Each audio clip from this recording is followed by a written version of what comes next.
जब मैंने शास्त्र पढ़ा और उसमें यह आया कि जब महाप्रलय होगी तो 12 सूर्यों का ताप इस पृथ्वी पे गिरेगा जी। और मैंने आंख खोल के देखा तो एक ही सूर्य दिख रहा है, 11 और नहीं दिख रहे। मैंने उनसे तर्क किया कि 12 ही लिखा है, गलत लिखा है कि 12 सूर्यों का ताप पड़ेगा, एक ही सूर्य 12 कहाँ है? तो उन्होंने कहा बेटा ये सत्य लिखा है, जो वर्तमान में हमारा सूर्य का प्रकाश आ रहा है ये केवल 8% आ रहा है।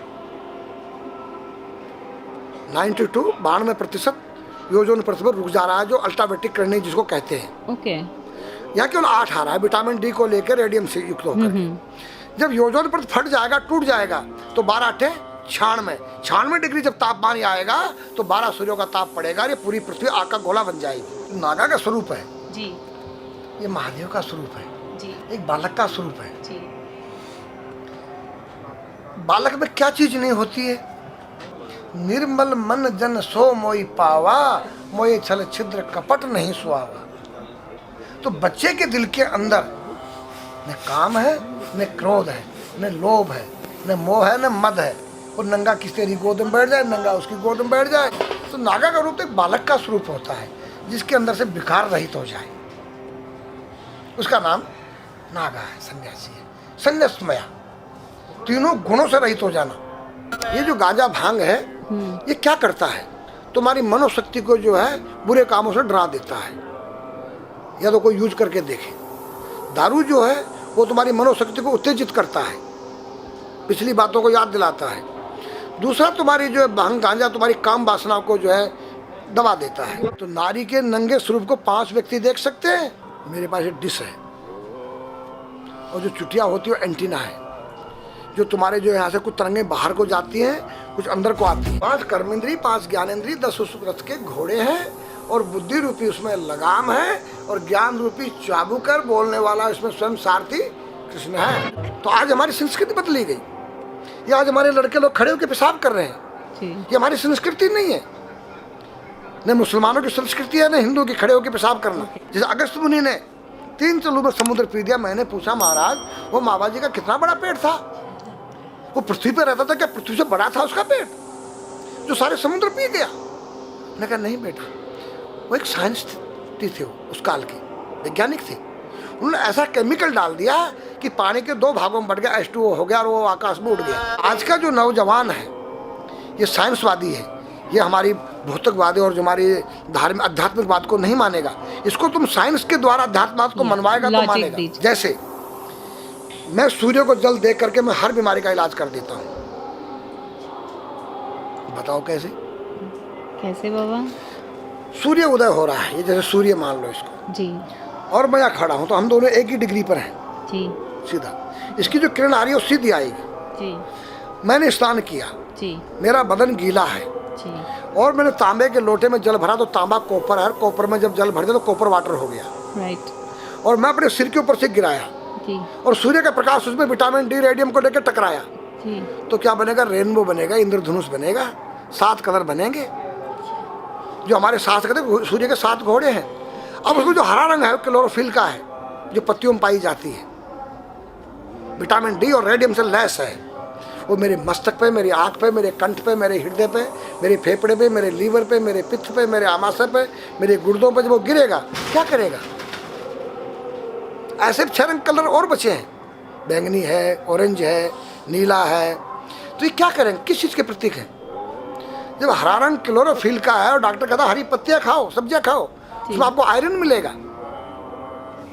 तो अब वो जो विटामिन डी से जो हरा रंग पैदा हुआ है सूर्य की किरण से कॉपर वाटर में, वो क्या करेगा? कोई वैज्ञानिक बताए तो सही मुझे। एक अमेरिका का चेला है, एक रूस का है, वो मेरे भक्त बने हुए हैं। हरिद्वार में क्या वो कोई जल दे रहा होगा सूर्य को, वो भी अपने ऐसे से फेंक रहा है, मैं बैठा देख रहा हूँ ये क्या कर रहा है। मैंने उसको बुलाया तो मैंने यही फार्मूला उसको समझाया। वो मेरा शिष्य बनेगा, बोला ओ ये तो साइंस। मस्तिष्क पर तिलक क्यों लगाते हो इस जगह पर? पहले लगता है पीला, फिर लगता है लाल, फिर लगता है सफ़ेद। 3 कलर क्यों लगते हैं? काला क्यों नहीं लगता? चौराहे पे 3 बत्तियां हैं, जी, देखा होगा। जी। लाल क्यों है? फॉर डेंजर स्टॉप, खतरा है, या डेंजर, खड़े हो जाओ, खतरा है। जी, पीला देखो, चलना नहीं है, हाँ देखो, रेडी रहो, देखो। और सफ़ेद चल, सफेद सफेद तो यहाँ है उसमें ना, हाँ चावल लगा रखे हैं ना मैंने हाँ सफेद, हाँ वहाँ हरा है, वहाँ हरा है, रेडी टू गो। गो, या हरा गो है। जी। नहीं सफेद, अगर युद्ध हो रहा है, गोलियां चल रही है, सफेद झंडा लहरा दिया जाए। पीस, शांति का प्रतीक है। चावल ठंडा होता है, और हमारी यहाँ पर सुषुम्ना नाम की नाड़ी है, जी। लाल कलर है कि तुम इस योग सहयोग में आके तुम बैठ सकते हो कि नहीं, ये माहौल तुम्हारे योग्य है या नहीं, या जुआ चल रहा है, या शराब पी जा रही है, क्या तुम बैठ सकती हो? देखो पीला कलर है, देखो, आना नहीं जाना नहीं, देखो, ओ खतरा है या ठीक नहीं है, चलो। और सफेद शांति, जी। क्या यहाँ शांति है, बैठ सकते हैं। तो ये हमारी जो है संस्कृति में एक वैज्ञानिक है। जब हम खाते हैं गैस बनती है, तो बिल्कुल। चावल जब पानी में भीगे बाद ठंडा हो जाता है, और हमारी सुषुम्ना नाड़ी पर जब लग गया है तो उस नाड़ी को ठंडा करने लग गया है। उस नाड़ी से कोई गर्म गैस को ऊपर चढ़ने नहीं देगा, और हमारे सिर ब्रह्मांड में, हमारे सिर के अंदर कोई ऐसी वायु गैस जाकर तुम्हारी सिर को परेशान नहीं कर सकता है। तो मेरे पास जितने हमारे शास्त्र पुराण ग्रंथ हैं, ये साइंस है। मैं साइंस के द्वारा इन वैज्ञानिकों को समझा सकता हूँ और रगड़ा सकता हूँ। कहा जाता है कि नागा बाबा जो हैं वो कुंभ मेले के बाद विलुप्त हो जाते हैं, ऐसा कुछ है क्या? ऐसा नहीं है। जैसे हम गंगोत्री धाम हिमालय में रहते हैं, जी वहाँ मुझे हिमालय पसंद आया। जी क्यों? कि तुम गर्मी से बचने के लिए तुम्हारे रूम में एसी लगी है, जी ठंडा पानी पीने के लिए तुम्हारे पास कृत्रिम जो है फ्रिज लगा है, जी हवा लेने के लिए तुम्हारे को पंखे या कूलर जो है कृत्रिम लगे हैं। लेकिन भोलेनाथ बाबा ने मेरे लिए नेचुरल एसी लगा रखी है, और नेचुरल फ्रिज लगाया है, नेचुरल पंखे लगे हैं। तो जब मैंने सब कुछ त्याग दिया, छाती में तो मैं कुछ लेके नहीं जा सकता हूँ, चाहे मेरे पास अरबों खरबों रुपया हो, जी। खाऊंगा मैं उतना ही जितनी मेरी पेट के अंदर भूख है। पढ़ना लिखना ये तो सहज चातुरी, काम धैन मन बस करन गगन चढ़न मुश्किल। काम धैन मतलब अपने वीर्य को कंट्रोल करना, अपने मन को कंट्रोल करना, और अपने प्राण को ब्रह्मांड में यहाँ ले जाना। ये खोपड़ी क्या है? ब्रह्मांड है, उसको कहते हैं समाधि। इस सारे शरीर के प्राणों इकट्ठा करके इस ब्रह्मांड में मस्तिष्क में ले जाके बैठ जाना, जिसको ब्रह्मरंध्र कहते हैं, उस गुफा के अंदर। ये तीन वस्तु मुश्किल है, बाकी सब आसान है। अपरिग्रह मतलब उतना रखो जितना तुम्हें आवश्यकता है, अधिक मत रखो। अब तुम अष्टांग योग जो है पतंजलि लगा रहे हो, और व्यापार बिजनेस चालू है, मेरी दूध को ले लो, टूथपेस्ट ले लो। अब मेरा आयुर्वेदिक अंडरवियर आ गया है। मैंने बोला वो कैसा है कि मैंने गंगा जल में जड़ी बूटे के रस में धागे भिगोए थे तब बनाया था। और मेरा दावा है कोई कितना योग कर ले, कोई स्वस्थ नहीं रह सकता है। क्यों? खान पीन तुम्हारा केमिकल, वायु में तुम्हारा केमिकल, पानी में तुम्हारा केमिकल। अब जो तुम आरओ का पानी नहीं पी रहे हो, उसके पानी के गुण ही नष्ट हो गए सब। उत्तर को सिर करके सोना क्यों मना किया है साइंस ने? हमारे शास्त्र मना करते हैं। हम उत्तर को सिर करके सोएंगे, दक्षिण को पैर करके। हम जब उठेंगे तो हमारी दृष्टि कहाँ? दक्षिण की तरफ जाती है। दक्षिण में यम का वास होता है।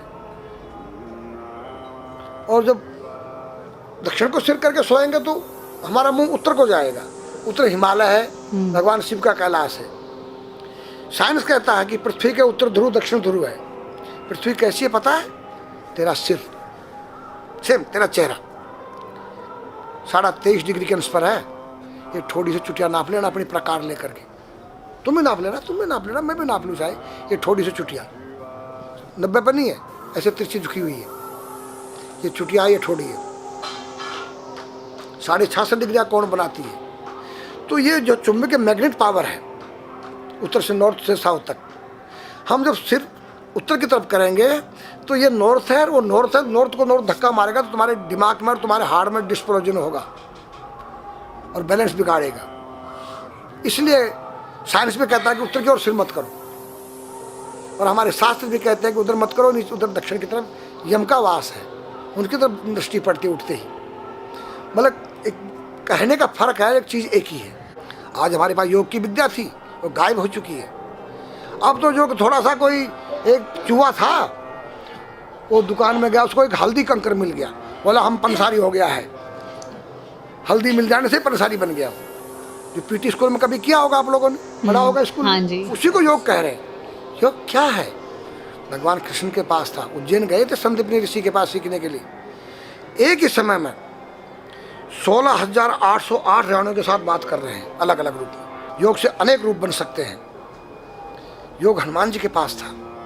जब लंका में घुसे हैं तो मच्छर का रूप बनाया उन्होंने, मत्स्य के समान रूप धर कपि, मच्छर के समान। जब सीता के पास गए छोटे से बनकर, तो पूछा क्या तेरे जैसे ही है सब? कि हाँ। फिर तो श्रीलंका पे विजय पाना असंभव है। तो हनुमान ने पहाड़ का जैसा रूप दिखाया, हिमालय जैसा, सर्जविन करना, अपने प्राण को निकाल के मुर्दे में डाल देना, उसको प्रकाया प्रवेश कहते हैं, जो आज है ही नहीं, लुप्त हो गई। जो जानता है किसी को बताता नहीं है। अगर अब उसका कोई शिष्य है, उसको बताना चाहो, उसको जिज्ञासा नहीं उस शिष्य को सीखने के लिए।